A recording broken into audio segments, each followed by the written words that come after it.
They gave everything. I don't think they were properly coached. No, I don't think they were properly. And for me, it was disappointing because this should be the crowning moment for a lot of the people who believe in Desmond. Yeah.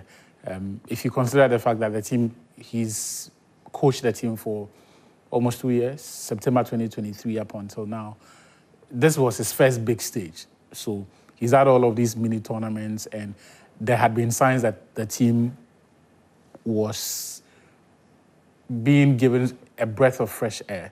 So they were playing some really good football, especially in the opening months. And we all didn't seem to care too much about the results. And that for me was very good, that for the first time it appears Ghanaians were more interested in the things that mattered. But the first game against DR Congo will look completely disfigured. Against Senegal, the game was very physical. It was difficult to tell what the team wanted to do. But because it was a second game and we had not won the first game, we needed the win. And so you will take that. It doesn't matter how you not really complain. But when you watch that game against the Central African Republic and how, yes, we knocked the ball around, had a lot of it, but we struggled to really stretch them and create chances.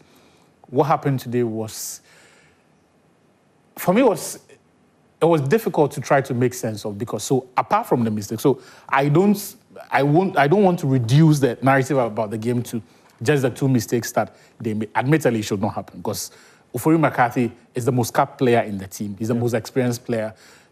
Even at club level, he's played more games than any member of the team, so you expect better. Also because of the other player beside him, Aaron Essel. They have to communicate and handle those situations. This Aaron Essel's third under 20 competition. And after, I think Essel may have even played more games locally than Ofori McCarthy. What surprised me, however, was that up until halftime, it was difficult to tell what the team wanted to do, because when building up, there appeared to be a huge chasm between the midfield and then the attack. So you saw on numerous occasions Lode Frifa and then Abdulaziz dropping very deep as into Ghana's half to pick up the ball and try to move further. Of course, when there is that kind of chaos, so I didn't really blame Aziz, because whenever he had the ball, yes, there were options around him, but those weren't great options. So when he was caught ball hogging and he was reluctant to release the ball, I wasn't quick to blame him, because he needs runners around him. He needs better options that he can either use as a decoy or combine with. We didn't see that. Now, whilst they were dropping deep, or even before they started dropping deep, we were hitting long balls into wide areas and forcing them to chase. And I thought it was not the best way of utilizing the skill sets of our forwards, especially when you had Jerry Efriye in the middle. So you would want them to perhaps come short to the edge of the D, right, where your midfielders can combine with them. And with runners either side of them, you can stretch the opponent's defense. But that is how we approached the game, and it didn't work. And it didn't surprise me that we didn't have an attempt on goal until the 35th minute. And when it came, it was that rugby free kick from Aziz. Right. In the second half, we tried to force the issue. But it was more of fight. It was more of a team clutching at straws. So play with a bit more intensity, be quicker about it, show a bit more commitment. And it was also facilitated by the fact that Egypt had retreated. And this was perhaps the least compact Egyptian team at any level that I had seen. Even quality-wise. So, and for me, I thought, you know what, just like the second game, get that win and secure the World Cup qualification, because 10 years is a long time.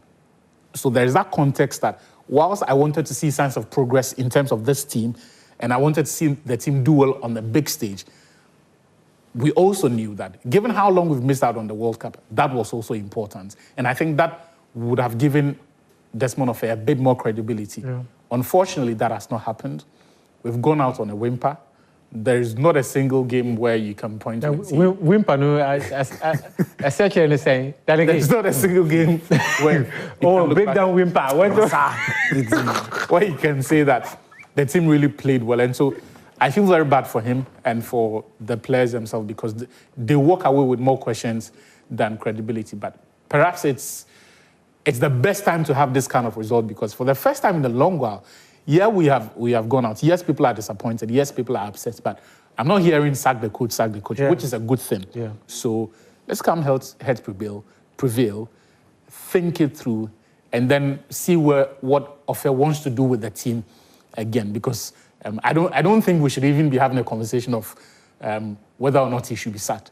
But I want to see signs that he has a clear understanding of what has happened and is clear in his mind and has the right ideas to take this team forward. But I really expected better, given how long he's been in charge.